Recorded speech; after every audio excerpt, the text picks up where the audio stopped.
Bonjour à tous, et voici une nouvelle vidéo dans la série des anecdotes sur YouTube. Aujourd'hui, je vais vous parler de la multitude de statistiques visibles sur YouTube. Pour commencer, je vais vous parler des statistiques de base que n'importe quel utilisateur peut voir facilement sur n'importe quelle chaîne. Tout d'abord, dans n'importe quelle vidéo, vous pourrez voir ici le nombre de fois qu'elle a été vue, le nombre de likes et de dislikes qu'elle a reçus. Afin de voir le nombre d'abonnés d'une chaîne, vous avez deux possibilités. Si vous êtes dans une vidéo, vous pouvez le voir ici, ou si vous êtes sur la chaîne YouTube de cette personne, vous pouvez le voir là. Dans la page de chaîne, vous pouvez aussi voir le nombre de vues de chaque vidéo à cet endroit. Toujours dans la page de chaîne, dans la section à propos, vous pouvez voir le nombre total de vues de la chaîne sur toutes les vidéos et la date à laquelle la chaîne a été créée. Maintenant, je vais vous parler des statistiques visibles pour vos vidéos en cliquant sur « Données analytiques » quand vous êtes sur une de vos vidéos. Tout d'abord, dès que vous cliquez, vous voyez le nombre de vues de votre vidéo par rapport au nombre de vues habituelles de toutes vos vidéos. Il y a un graphique montrant ceci dans le temps, ainsi que les chiffres décrits, depuis que cette vidéo est postée. Si vous passez votre souris sur la case « Vues », vous pouvez voir le nombre de vues habituelles de vos vidéos. Ensuite, il y a le temps de visionnage en heures réalisé par vos spectateurs, ainsi que le rapport vis-à-vis de vos performances habituelles. Comme pour les vues, le graphique montre l'évolution dans le temps et les chiffres, les dernières statistiques. Si vous placez votre souris sur les chiffres, vous verrez votre durée de visionnage habituelle. Aussi, vous pouvez voir le nombre d'abonnés que cette chaîne vous a fait gagner avec un graphique également. Enfin, tout à droite, vous voyez le nombre de vues de votre vidéo lors des dernières 48 heures ou des 60 dernières minutes, ainsi que comment les spectateurs ont eu accès à votre vidéo. Ensuite, en descendant un peu, vous pouvez voir le nombre de spectateurs simultanés lors de votre première diffusion, si vous avez publié votre vidéo comme cela. En descendant plus, vous voyez les temps forts de la rétention d'audience, qui vous donne la durée moyenne de visionnage, le pourcentage moyen de vidéos regardées, ainsi qu'un graphique. Ce dernier vous montre à quelle fréquence chaque moment de la vidéo est regardé par rapport au nombre de vues. Cette fréquence peut donc être supérieure à 100% en cas de retour en arrière. Quand la courbe remonte, c'est un moment que les spectateurs ont beaucoup regardé. Pour anecdote, dans ma première vidéo de cette série, j'ai eu un pic d'audience au moment où j'expliquais les règles de YouTube et disais les mots « nudité » et les contenus à caractère sexuel. La nudité, les contenus à caractère sexuel. Maintenant, nous allons aller dans l'onglet couverture. Dans cet onglet, vous pouvez voir le nombre d'impressions, le nombre de fois où votre vidéo a été affichée aux spectateurs, donc par exemple dans les recommandations de ces derniers. Cette valeur est accompagnée d'un graphique vous montrant l'évolution de ce nombre dans le temps. À côté, vous avez le taux de clic par impression, qui calcule la fréquence où les spectateurs vont cliquer sur votre vidéo en ayant votre vidéo affichée. Cette statistique est accompagnée aussi d'un graphique. Ensuite, vous avez les vues, comme dans l'onglet précédent. Enfin, vous avez le nombre de spectateurs uniques. Cette statistique vous montre le nombre de personnes différentes ayant regardé votre vidéo. Attention, les données des 2 derniers jours sont en traitement et ne sont donc pas comptabilisées. Vous avez un graphique vous montrant l'évolution de cette statistique. En descendant, vous voyez les types de sources de trafic qui montrent en pourcentage comment vos spectateurs ont eu accès à votre vidéo sous la forme d'un graphique circulaire et des données écrites plus bas.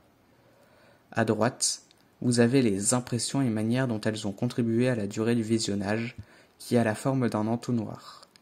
Tout en haut, vous voyez votre nombre d'impressions. Juste au-dessous, vous avez, en mettant votre souris sur le petit i, la proportion de comment étaient placées les impressions. En dessous, vous avez le taux de clic, puis, plus bas encore, vous voyez le nombre de vues générées par les impressions. En continuant de descendre, vous avez la durée de visionnage et, tout en bas, vous voyez la durée de visionnage des vues générées grâce aux impressions. Plus bas, vous avez des informations sur le graphique circulaire des types de sources de trafic montrant les différentes sources précises tels que le nom de la playlist ou le site d'où les spectateurs ont cliqué sur votre vidéo. Nous passons maintenant à l'onglet Engagement. Dans cet onglet, vous voyez, comme dans le premier onglet, la durée de visionnage en heures ainsi que la durée moyenne de visionnage, mais vous pouvez voir la durée moyenne de visionnage de vos autres vidéos en mettant votre souris sur la durée moyenne de visionnage, et vous avez aussi un graphique montrant l'évolution de cette valeur dans le temps. En descendant, on voit la rétention d'audience et à droite, le nombre de spectateurs présents pendant la première diffusion, ce qui était aussi présent dans le premier onglet. Sous cette dernière statistique, il y a le pourcentage de likes par rapport aux dislikes sur la vidéo, ainsi que la moyenne sur la chaîne. En cliquant sur Voir plus, vous voyez un graphique montrant l'évolution du nombre de likes dans le temps. Finalement, en dessous, vous pouvez voir le taux de clic sur un élément de l'écran de fin, ainsi que où les spectateurs ont cliqué. Vidéo, playlist, abonnement, etc. Maintenant, nous allons passer au dernier onglet nommé Audience. Vous voyez d'abord le nombre de spectateurs uniques et le nombre d'abonnés gagnés tout à droite. À côté, il y a le nombre moyen de fois où cette vidéo a été regardée par chaque spectateur, ainsi qu'un graphique montrant l'évolution de cette valeur avec le temps. Plus bas, vous pouvez voir la durée de visionnage des abonnés et des non-abonnés. En cliquant sur Voir plus, vous voyez un graphique montrant l'évolution. À droite, vous voyez en proportion l'âge et le sexe de vos spectateurs. En cliquant sur Voir plus, vous avez aussi accès à un graphique. En dessous, vous avez le pourcentage des régions d'où est regardée votre vidéo. En cliquant sur Voir plus, vous avez encore accès à un graphique. Finalement, vous avez le top des langues des sous-titres, qui montre si vos utilisateurs ont utilisé des sous-titres et, si oui, lesquels. Vous pouvez voir un graphique en cliquant sur Voir plus.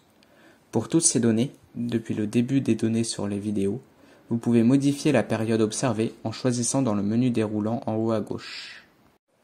Maintenant, nous allons voir les statistiques de la chaîne en elle-même. Pour y accéder, allez sur votre page de chaîne puis cliquez sur Gérer les vidéos. Ensuite, cliquez sur Analytics. Cette partie est construite de façon similaire à celle que nous venons de voir. Tout d'abord, vous voyez le nombre total de vues que vos vidéos ont reçues lors de la période sélectionnée en haut à droite, ainsi que les performances habituelles et un graphique. À côté, vous voyez le temps de visionnage en heures, ainsi qu'un graphique, et, encore un côté, le nombre d'abonnés gagnés avec un graphique.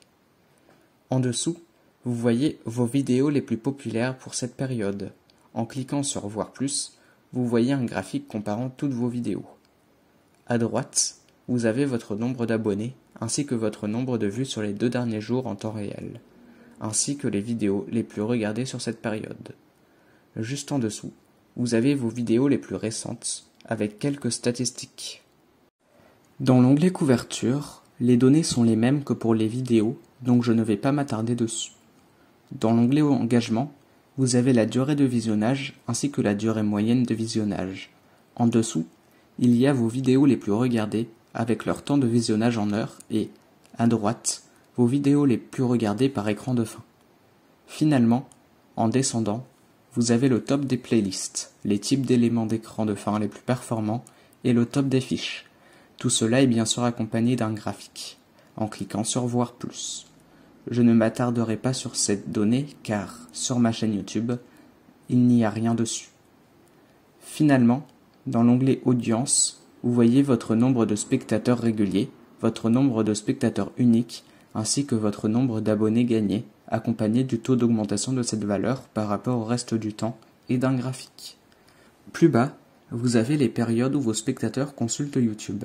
Cette valeur peut vous aider à trouver l'heure idéale pour programmer une première diffusion. Vous avez aussi les autres chaînes que votre audience regarde, la durée de visionnage des abonnés, les autres vidéos que votre audience a regardées, l'âge et le sexe de vos spectateurs, le top des régions et le top des langues des sous-titres. Toutes ces statistiques ont un graphique visible en cliquant sur Voir plus. Malheureusement, sur ma chaîne YouTube, ces statistiques ne sont pas remplies. Finalement, vous pouvez vous amuser dans le mode avancé en créant des graphiques à partir de plein de valeurs et en comparant entre vos vidéos. Merci d'avoir regardé cette vidéo en entier. J'espère qu'elle vous aura plu et appris des choses. Pour information, vous voyez actuellement à l'écran le temps que cette vidéo m'a pris. Si vous l'avez appréciée, n'hésitez pas à liker, donner votre avis ou des suggestions dans les commentaires, partagez la vidéo pour que plus de gens connaissent les significations de chaque statistique et à vous abonner pour ne pas rater les prochaines vidéos, comme par exemple une nouvelle série qui devrait commencer mercredi prochain.